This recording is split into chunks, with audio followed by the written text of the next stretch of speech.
In the news ahead, rates rip-off. Here's Reid Butler. Pete, people living in the same street, sitting on the same property values, are being slugged higher fees than their neighbours. Our exclusive investigation is next. Ratepayers are being slugged with higher fees for homes worth exactly the same as their neighbours, sparking calls for councils to play fair. Reid Butler's in Balaclava tonight. Reid, how does this happen? Well, that's the important question ratepayers are asking tonight, Pete. Why the big disparity, especially when the LGAs are of a similar size with a similar population? I'm standing tonight on the border of Port Phillip and Glen Ira councils, Hotham Street. And the reality is, if you own a home on this side of the road, you're likely spending hundreds of dollars more in rates than the equivalent property on that side.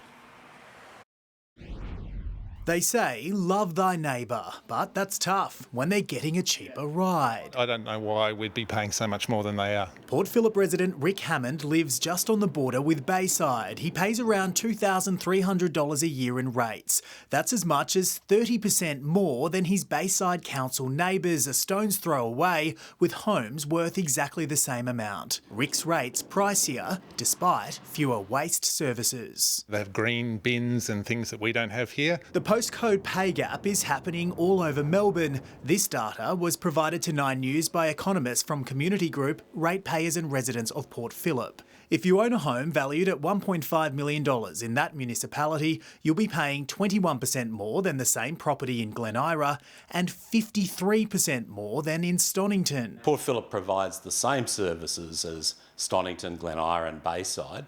They just spend more on most services. Port Phillip apartment owners are much better off, sometimes paying cheaper rates than neighbouring LGAs. The council says the expense of high-profile events and summer management costs are to blame for the higher fees for houses. For revenue-starved local governments, rates are the primary source of income, and it's in their interest to keep them high. Some councils rely far more than others on homeowners to prop up their budgets. Take Burundara, for example. Rates here make up close to 84% of this LGA's overall revenue. Meantime, on this side of the road in Whitehorse, rates make up around 60% of this council's total revenue. More proof LGAs are anything but equal. As for which Melbourne council has the most affordable average rates, that's Monash at just over $1,300 annually. There's no magic formula, it's a lot of hard work.